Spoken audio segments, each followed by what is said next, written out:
कल भी आपने देखा था, कई प्रेस कॉन्फ्रेंसेस हुए। भारतीय जनता पार्टी ने फ्रीबीज को लेकर अरविंद केजरीवाल और उनकी राजनीति को हमने एक्सपोज किया, तो वहीं फिर से एक बार नासमझी और झूठ से भरे प्रेस कॉन्फ्रेंस के माध्यम से मनीष सिसोदिया जी ने और संजय सिंह जी ने लोगों को बरगलाने की कोशिश की।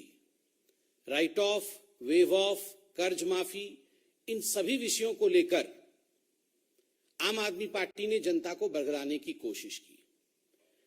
बंधुगण, ये आज एक डिटेल्ड प्रेस कॉन्फ्रेंस है जिसमें अरविंद केजरीवाल जी और आम आदमी पार्टी, इनकी सारी पोल पट्टी, इसकी खुलासा जो है, ये खुलासा आज हम करने वाले हैं। आपको भी लग रहा होगा अचानक ये विषय क्यों महत्वपूर्ण बन गए हैं। माननीय प्रधानमंत्री जी ने जब रेवड़ी कल्चर के विषय में बताया था, माननीय प्रधानमंत्री जी ने जब फ्रीबीज के विषय में बताया था, तो किसी पॉलिटिकल पार्टी का तो नाम नहीं लिया था। उन्होंने इस प्रकार से कहा था कि हिंदुस्तान की राजनीति किस प्रकार से सुचारू रूप से जन कल्याण का काम करते हुए आगे बढ़े। किंतु अरविंद केजरीवाल जी को लगा कि ये मेरे लिए ही कहा गया है और आज तक उसकी प्रेस कॉन्फ्रेंस की लड़ी लगी हुई है। दरअसल इसके पीछे का सत्य क्या है, वो आज हम खुलासा करेंगे। पहला विषय है, एक तरह से अगर देखा जाए तो ये एक एंटीसिपेटरी बेल है मनीष सिसोदिया जी के लिए।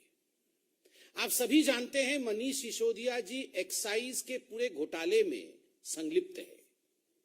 किस प्रकार से जिन लोगों को टेंडर नहीं देना चाहिए, जिन शराब माफियों को मैन्युफैक्चरिंग रिटेल में नहीं आ सकते हैं, उन मैन्युफैक्चरर्स को, उन शराब माफिया को जिस प्रकार से अरविंद केजरीवाल जी के कहने पर मनीष सिसोदिया जी ने शराब के ठेके बांटे रेवड़ी की तरह दिल्ली में, एलजी के विषय को ताक में रखकर जिस प्रकार से यहां शराब के ठेके खोले गए, ब्लैक लिस्टेड कंपनियों को भी ठेके दिए गए और अपने दोस्तों को अरविंद केजरीवाल और मनीष सिसोदिया ने उनके साथ जो याराना निभाया, 144 करोड़ रुपया उनका माफ करके, आप सोचिए, दोस्ती भी किससे? शराब माफियों से। जो शराब के माफिया हैं उनके साथ दोस्ती निभाते हुए जनता की गाढ़ी कमाई से 144 करोड़ रुपया इसका माफी, इसको जो है एक तरह से जनता से लेकर के इन माफिया के हाथ में देना, यह याराना केजरीवाल जी, उनकी सरकार और मनीष सिसोदिया ने किया है।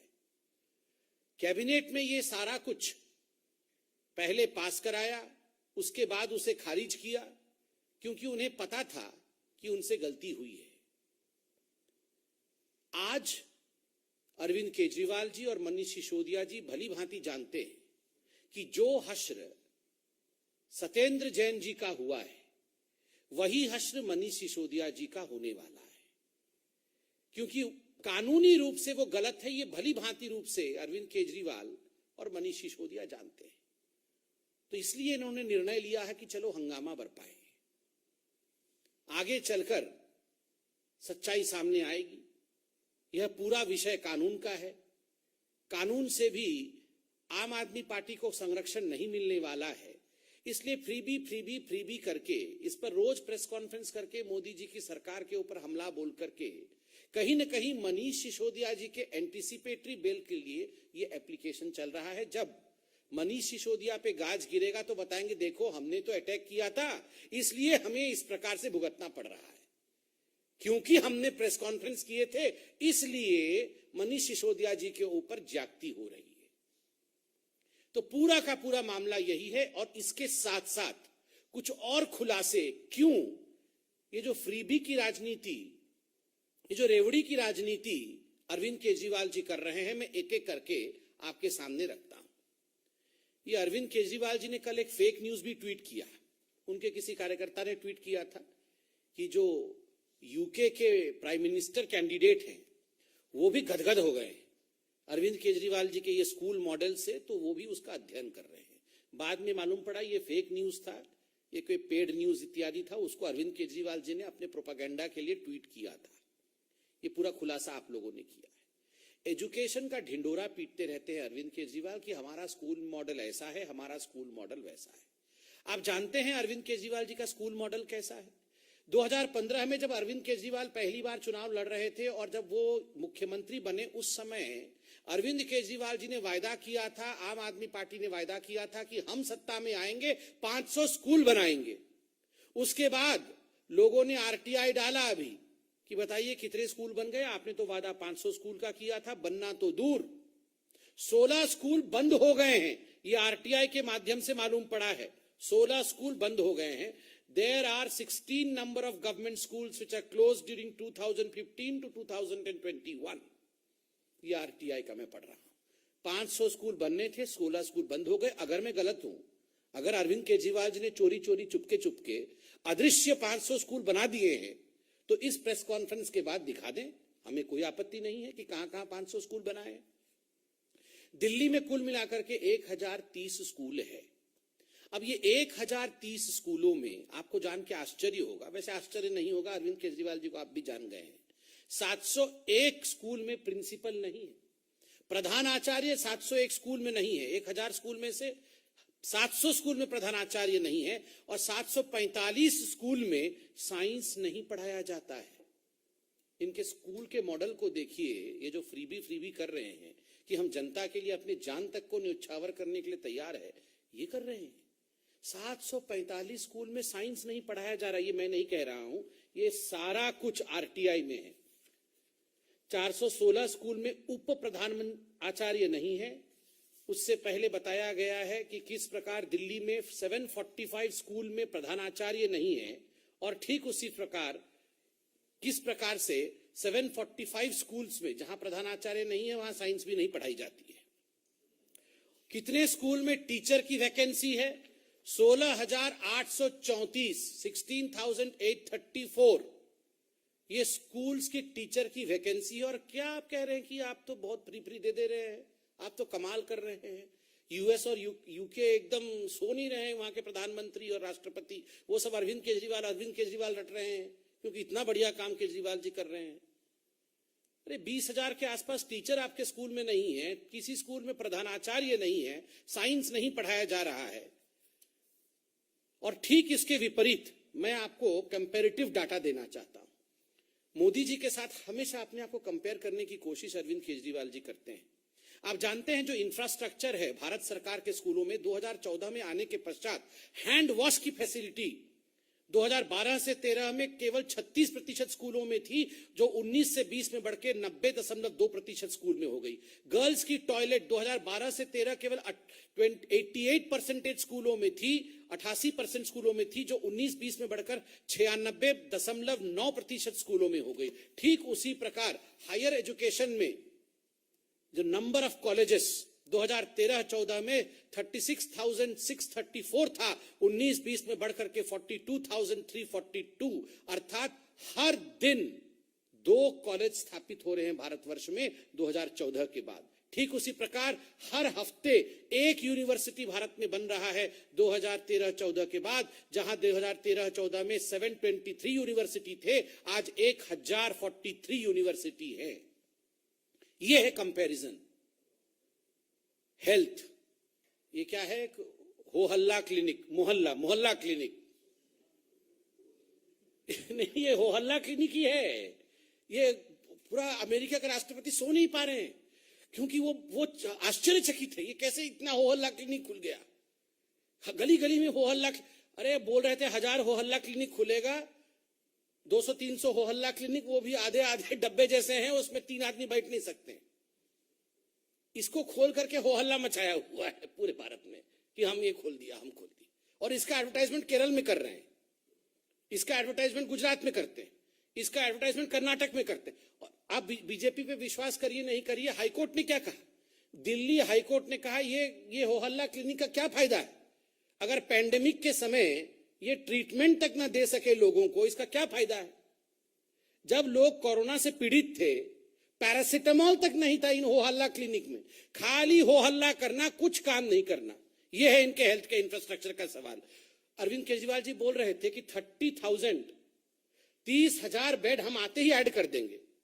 आपको पता है कुल मिलाकर के दिल्ली में 38 हॉस्पिटल है, दिल्ली सरकार के 11,000 बेड है। ये 2015 से पहले 11,000 बेड थे, अब बढ़ करके 12,000 बेड हो गए। 30,000 ऐड करने वाले थे बोल रहे थे। कुल मिलाकर के 800-900 बेड ऐड किया है और इतना जोर हल्ला मचाया है। और बोल रहे थे इतनी अच्छी फैसिलिटी है कि विदेश से भी लोग जो आते हैं इंडिया, वो सब देख के एकदम अवाक रह जाते हैं। खुद इनके मंत्री के जो मंत्रिमंडल के लोग, उनके जो परिवार के सदस्य हैं, इन्होंने इस साल 1,25,00,000 रुपया का ट्रीटमेंट प्राइवेट हॉस्पिटल से लिया है। इसको रिएम्बर्स दिल्ली सरकार ने किया। अरविंद केजरीवाल जी, आपको याद है ना, 2015 में जब भाषण दे रहे थे तो बोले थे हम ऐसा स्कूल खोल देंगे कि जितने हमारे मंत्री हैं और हमारे जो एमएलए होंगे, सबके बच्चे उसी में पढ़ेंगे, कोई और प्राइवेट स्कूल में नहीं जाएगा। एक का बच्चा नहीं पढ़ रहा उसमें। मैं चैलेंज कर रहा हूं अरविंद केजरीवाल जी को। आपका भाषण है, अंबेडकर नगर में भाषण दिया था, वो भाषण भी हमारे पास है। समय नहीं होता तो दिखाते भाषण भी। आपने कहा था सभी मिनिस्टर और एमएलए के बच्चे वहां स्कूल में पढ़ेंगे। आप अभी प्रेस कॉन्फ्रेंस करके बताइए, इतना वर्ल्ड क्लास स्कूल खोल दिया है, कितने आपके मिनिस्टर और आपके एमएलए का बच्चा उसमें पढ़ रहे हैं? कोई नहीं पढ़ रहा है। ठीक उसी प्रकार आपके लोग ट्रीटमेंट भी हो हल्ला क्लिनिक में नहीं ले रहे हैं, गरीबों को आप झांसा दे रहे हैं। और रह गया नौकरी। ये अरविंद केजरीवाल जी एक दिन भाषण में बोले थे अभी कुछ दिन पहले कि 10 लाख लोगों को नौकरी दे दी है। कहीं तो छाप दिया था कि 20 लाख लोगों को देंगे। 10 लाख 20 लाख में इनको कोई फर्क नहीं पड़ता, फटाफट छाप देते हैं 20 लाख, भाषण में 10 लाख बोल देते हैं। फिर किसी ने आरटीआई डाल दिया। पहले आरटीआई में आया कि 3,246 इतने लोगों को नौकरी दिया है। 10 लाख बोला, उसके अगले दिन आरटीआई में आया 3,246 लोगों को नौकरी दिया। फिर बाद में आरटीआई का डिटेल आया, उतना भी नहीं था, 849 लोगों को दिया है। 849 लोगों को नौकरी दिया है कुल मिलाकर के। ये डिटेल पूरा मेरे पास है। और आप जानते हैं अभी दिल्ली में जो पोर्टल है उसमें 15,13,000 लोग अभी अनएम्प्लॉयड उसमें रजिस्टर्ड है। अभी 2-4 दिन पहले अरविंद केजरीवाल जी गुजरात में जाके बोल रहे थे जिसको नौकरी नहीं मिली मैं भत्ता दूंगा, बोले थे ना, 1,000 रुपए सबको भत्ता दूंगा, कोई चिंता मत करो, सबको नौकरी दे दूंगा और जो थोड़े लोग बच जाएंगे उनको हम भत्ता दे देंगे। अरविंद जी, ये 15,13,000 लोग दिल्ली में रजिस्टर्ड हैं जिनको नौकरी चाहिए, जो अनएम्प्लॉयड है, आपके पोर्टल में रजिस्टर्ड है। नौकरी दिया है 849 लोगों को। कितने बाकी लोगों को आपने भत्ता दिया है बताएंगे जरा, कितना भत्ता दिया है? दिल्ली में एक व्यक्ति को 1 रुपया भत्ता नहीं दिया है और जाके पूरे वर्ल्ड में गाना गाते हैं भत्ता भत्ता भत्ता दे देंगे। करना कुछ नहीं है, केवल हल्ला मचाना है। इनका फाइनेंशियल मॉडल, दिल्ली सरकार के फाइनेंशियल मॉडल के बारे में आप जानते हैं, दिल्ली सरकार का मैं पूरा सीएजी का रिपोर्ट लेके आया हूं। बहुत दिन बाद सीएजी का रिपोर्ट आया है, मैं सब रिपोर्ट लेके आया हूं। आज आपको रिपोर्ट पढ़ता हूं। ये मनीष सिसोदिया जी 3 दिन पहले बोल रहे थे कि हम लोग को तो रेवेन्यू सरप्लस है। हम लोग बोला था ना, हम रेवेन्यू सरप्लस है, हम इतना सब लोगों को दे रहे हैं, मुफ्त में दे रहे हैं, ये कर रहे हैं, फिर भी हमारे पास बहुत रेवेन्यू है। ये सीएजी ने पोल पट्टी सब खोल दी है। सीएजी क्या कहती है? सीएजी कहती है the revenue surplus of Delhi government in 2019-20 was 7,499 crore, indicating that the revenue receipts of the government were sufficient to meet the revenue expenditure. The Delhi government had been able to maintain the revenue surplus largely on the account of pension liabilities of its employees being borne by the central government. In addition, expenditure of Delhi police is also borne by the Ministry of Home Affairs, Government of India. कि ये जो surplus बता रहे हैं 7,499 करोड़ का, वो surplus इसलिए है क्योंकि पैसा सेंट्रल गवर्नमेंट दे रही है। और फिर सोचिए पोल पट्टी क्या खोलती है CAG. The Delhi government's debt increased by nearly 7% in the 4-year period up to 2019-20। जब से केजरीवाल जी बने 2015 में सीएम और 20 तक 4-5 साल में 7% कर्ज बढ़ गया दिल्ली का। The debt increased by 2,268.93 crore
from 32,497 crore at the beginning of 2015-16 to 34,766 crore at the end of 2019-20.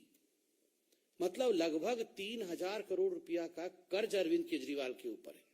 Centre से पैसा लेके ये रेवड़ी बांटने का काम करने का जो अपने ऊपर ये महिमा मंडन अपना कर रहे हैं, इसका पूरा का पूरा चिट्ठा जो है सीएजी ने खोला है। उसके बाद और देखिए सीएजी क्या कहती है। सीएजी कहती है कि the development fund lapsed due to non-usage during 2015-16 to 2019-20, 49,700 crore ये फंड लैप्स हो गया। ये डेवलपमेंट का फंड आया था, केजरीवाल जी डेवलपमेंट फंड इस्तेमाल नहीं किए इसलिए वो लैप्स हो गया। 39 schemes are only on paper, no money spent on 39 schemes. Loan increase on Delhi government during the last 4 years, जो मैंने आपको बताया। कर्ज कितना बढ़ा? 2,268 crore. Houses built for poor, जो गरीब कल्याण घर जो देना है, प्रधानमंत्री आवास योजना इत्यादि के बंद। 93% houses unallotted. Houses built for the poor before 2011 but not yet allotted, lying vacant resulting in deterioration. घर बना हुआ है मगर वो अलॉटमेंट नहीं हो पा रहा है, घर खराब हो रहे हैं।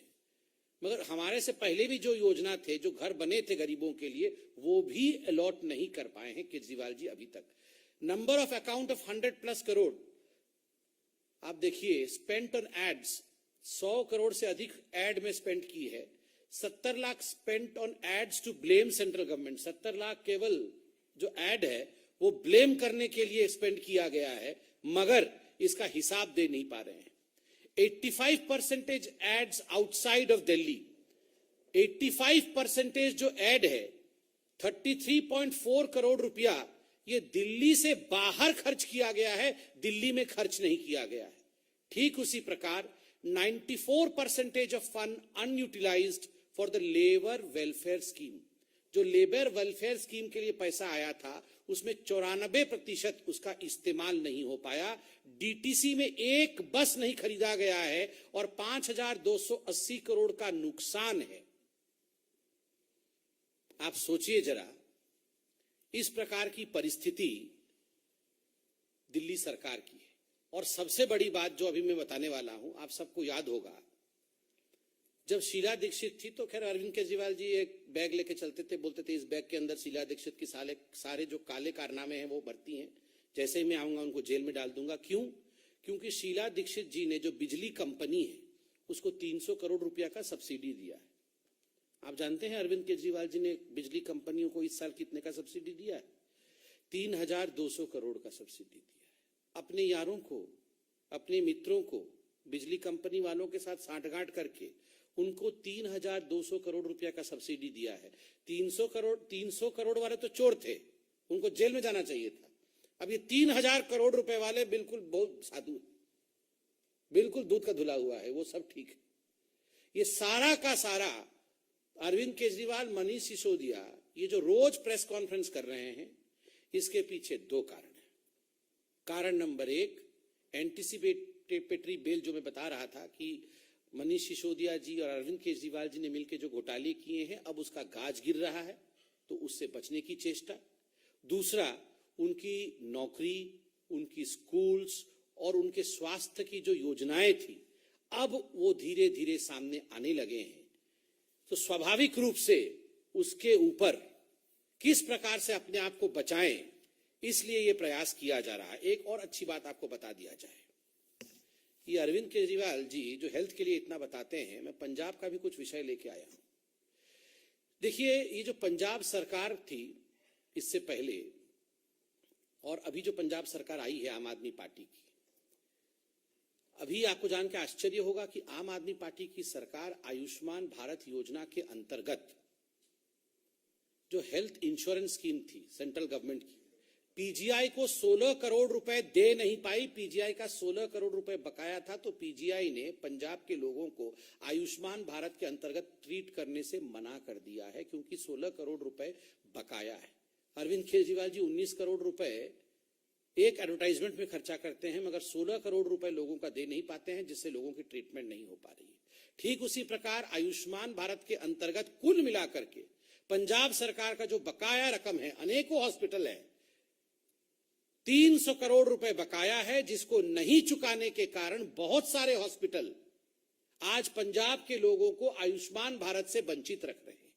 इसलिए प्रश्न उठता है कि अरविंद केजरीवाल जी, इतने प्रेस कॉन्फ्रेंसेस करने से अच्छा है एक बार ये जो रकम बकाया है ये चुकता कर दीजिए, और जो फ्रीबीज रेवड़ी की पॉलिटिक्स कर रहे हैं उसे बंद करके आप सही मायने में जनता के लिए वेलफेयर स्कीम्स लाइए, उनके लिए आप चिंता करिए। बंधुगण, ये तो अरविंद केजरीवाल जी का विषय था, मगर कांग्रेस पार्टी का कर्नाटक में भी आज एक गंभीर विषय सामने आया है। 1 मिनट में उसके विषय में भी आपको अवगत करा दूं। प्रियांक खड़गे, जो मल्लिकार्जुन खड़गे जी के सुपुत्र भी हैं, जो एमएलए भी हैं और स्पोक्स पर्सन भी है कर्नाटक कांग्रेस के, उन्होंने आज एक बहुत ही, मैं कहूंगा, घिनौना टिप्पणी महिलाओं को लेकर किया है। किसी भी राजनेता को इस प्रकार की टिप्पणी नहीं करनी चाहिए, और खास करके कांग्रेस पार्टी जिस प्रकार से महिलाओं के लिए अभद्र टिप्पणी करने के लिए जानी जाती है।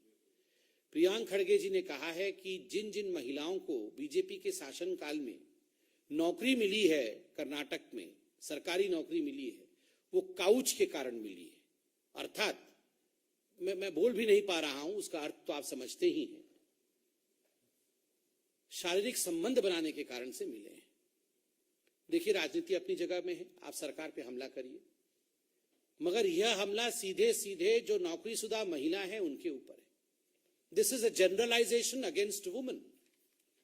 The kind of statement that Mallikarjun Kharge's son, Priyank Kharge, who is an MLA and who is also the spokesperson of Karnataka Congress, has passed is absolutely appalling, is absolutely demeaning of the women community as a whole, in general. ये मातृशक्ति के लिए एक गाली है। जो महिलाएं नौकरी कर रही हैं आज कर्नाटक में, जो सरकारी नौकरी में हैं, isn't this some kind of finger pointing on them? Isn't it demeaning them? From this high table, आज भारतीय जनता पार्टी के प्रवक्ता के नाते मैं नेशनल कमीशन ऑफ वुमेन से भी अपील करूंगा कि इस प्रकार के बयान के कारण प्रियांक खड़गे जी से सवाल पूछा जाए कि उन्होंने महिलाओं के लिए इन जनरल इस प्रकार की स्टेटमेंट क्यों दी। और मुझे लगता है जिस पार्टी की अध्यक्षा स्वयं एक महिला हो और जिस पार्टी में श्रीमती वाड्रा कहती है लड़की है लड़ सकती है, वहां महिलाओं के लिए इस प्रकार की कुलचित सोच अगर किसी नेता के मन में है तो मुझे लगता है he should be reprimanded by none other than Sonia Gandhi and Shrimati Vadra. Thank you so much.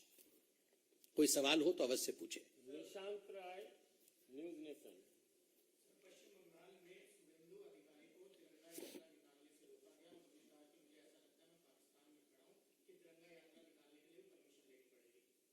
देखिए, हम सब ने कल टीवी के माध्यम से, मीडिया के माध्यम से देखा कि किस प्रकार तिरंगा यात्रा जो देश के हर कोने में, हर स्थान में निकल रहा है।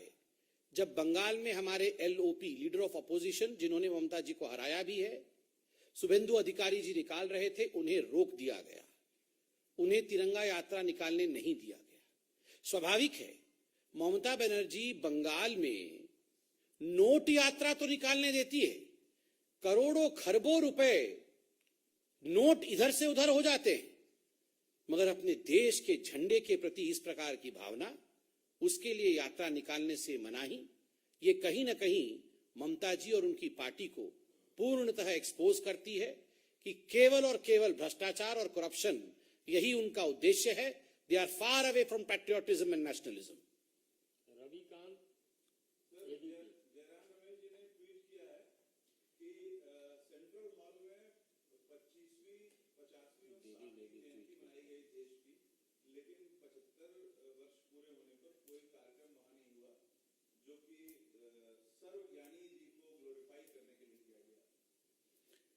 देखिए, जयराम रमेश जी तो डेली ट्वीट करते रहते हैं, हर विषय में उनको फॉल्ट नजर आता है। जयराम रमेश जी, हर घर तिरंगा अभियान, यह आजादी के अमृत महोत्सव के अंतर्गत यह अपील माननीय प्रधानमंत्री जी ने हर भारतीय से किया है। जयराम जी, आप अपने घर में झंडा फहराइए, ये राजनीति का विषय नहीं है। हम तो आशा करते हैं, आज हमने देखा कि हमारे अध्यक्ष आदरणीय जेपी नड्डा जी ने अपने घर में झंडा फहराया, अमित शाह जी ने अपने घर में झंडा फहराया, तमाम हमारे नेता सबने अपने घरों पर झंडा फहराया है।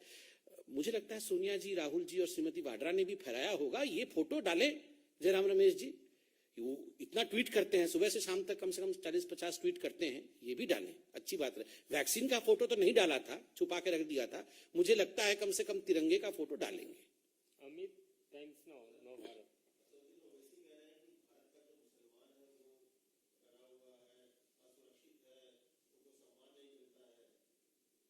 ये उनकी रिकॉर्ड फंस गई है, वो यही बात सुबह से शाम तक हर दिन बोलते रहते हैं। कोई नहीं डरा हुआ है, वो डरे हुए हैं क्या, उनसे पूछिए।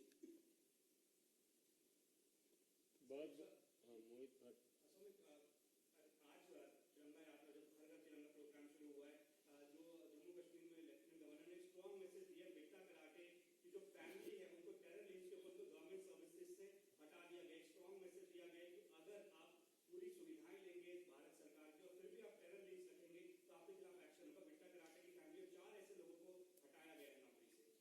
नहीं, this is a welcome step by the lieutenant governor, and इसमें कोई दो मत नहीं है कि जब से भारतीय जनता पार्टी की सरकार आई है, जीरो टॉलरेंस फॉर टेररिज्म यह हमारा मुख्य विषय रहा है।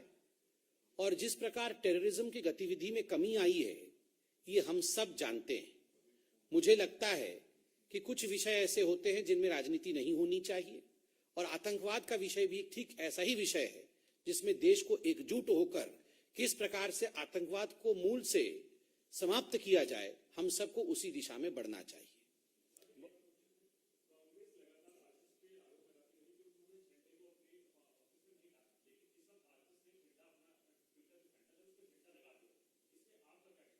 देखिए, हम सबने देखा कि जो आक्षेप, जो आरोप कांग्रेस पार्टी लगा रही थी संघ के ऊपर, आज हमने देखा कि डीपी भी किस प्रकार से हमारे सामने है, झंडा भी सब जगह फहराया जा रहा है। हमने तो शुरू से कहा है कि इसमें राजनीति नहीं होनी चाहिए। मैं भी रिक्वेस्ट करता हूं कि सोनिया जी, राहुल जी अपने घरों में झंडा फहराएं, और सभी कांग्रेस पार्टी को, जो माननीय प्रधानमंत्री जी ने कहा है, सभी कांग्रेस पार्टी के अपने कार्यकर्ताओं को भी अपील करें कि प्रधानमंत्री जी की अपील कोई पार्टी विशेष के लिए नहीं, ये पूरे देश के लिए है। तो मैं चाहता हूं कि इसमें श्रीमती वाड्रा, रॉबर्ट वाड्रा और राहुल गांधी ये भी तिरंगा यात्रा में भाग लें, ये भी आगे आए।